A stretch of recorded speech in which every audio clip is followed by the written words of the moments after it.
Satu pertanyaan dari Richard Sastra Putra. Yang pertama, mengapa orang Papua menjadi salah satu objek diskriminasi di Indonesia? Mengapa Papua menjadi sasaran dan mengapa dilihat bahwa sering terjadi pelanggaran-pelanggaran kayak gitu?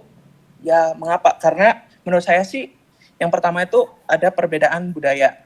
Nah, mungkin budaya kita tidak sesuai dengan budaya lain gitu. Terusan mungkin juga cara berbahasa gitu. Mungkin kita kecenderungan orang Papua berbahasa lebih kasar atau nggak halus gitu. Nah, juga ada perbedaan fisik. Aku mau tanya dong Kak, kalau Kakak sendiri pernah jadi korban nggak? Kak Aldo pernah jadi korban entah dikata-katain atau apa gitu? Kalau dikatain langsung pernah sih, cuma itu karena ya pas lagi cekcok terus ya itu tadi pas lagi di lingkungan orang-orang yang saya rasa tingkat pendidikannya masih rendah, jadi kalau diladenin juga ya kita buang-buang tenaga, buang-buang waktu. Aku mau nanya nih, kalau dari sudut pandang Kakak sendiri, diskriminasi terhadap orang-orang Papua ini akan berhenti gak sih di suatu waktu tertentu, atau kita cuma bisa mengupayakan supaya frekuensinya berkurang aja, Kak? Terima kasih. Kalau berhenti mutlak di satu waktu tertentu itu suatu tindakan yang suatu hal yang sangat belum memungkinkan.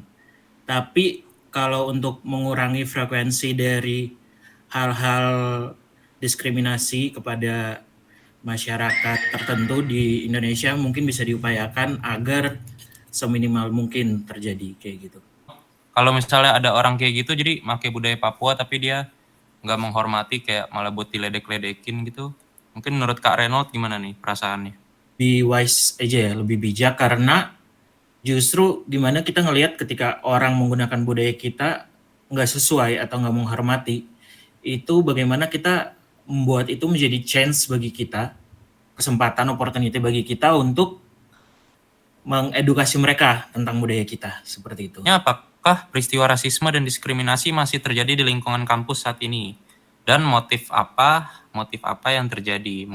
Masih sedikit lah kalau dibilang. Masih belum terlalu kentara gitu. Puji Tuhan lingkungan kampus saya lingkungan orang-orang yang berpendidikan dari keluarga yang mapan, jadi untuk pendidikan atau untuk melakukan hal-hal yang konyol seperti itu kayaknya sejauh ini belum saya temukan, tapi ya tidak menutup kemungkinan. Oke, ya. Kalau di lingkungan kampus sendiri, kalau yang benar-benar motifnya untuk melakukan rasis yang sampai sakit hati banget nggak ada. Cuma kalau kayak candaan-candaan doang ada. Sebagai orang Papua, apa yang Anda ingin sampaikan kepada publik mengenai pandangan yang keliru mengenai Papua? Ya udah, educate yourself gitu. Karena jadi menurut saya sih kita hanya perlu peningkatan kapasitas saja sih. Apa tanggapan kakak-kakak terhadap candaan yang menggunakan unsur rasisme terhadap kaum Papua? Tergantung sih, kalau saya lihatnya tergantung dari subjek yang ngebuat candaan itu gitu. Kalau misalnya bercanda oke, tapi ada batas lah. Kalau saya sih ya canda ya sebatas wajar aja. Kalau misalnya candanya kelewatan ya saya kadang tegur juga. Kalau candanya kelewatan, ada yang bercandanya kayak gitu, ya saya lebih baik menghindar aja dari orang-orang toksik gitu. Menurut kakak, bukan menurut kakak sih, kakak mau ngomong apa buat teman-teman kita di sini nih, semua yang ikut diskusi pada hari ini, biar dalam upaya untuk mengurangi diskriminasi dan rasisme, terutama yang terjadi pada orang-orang Papua ya Kak?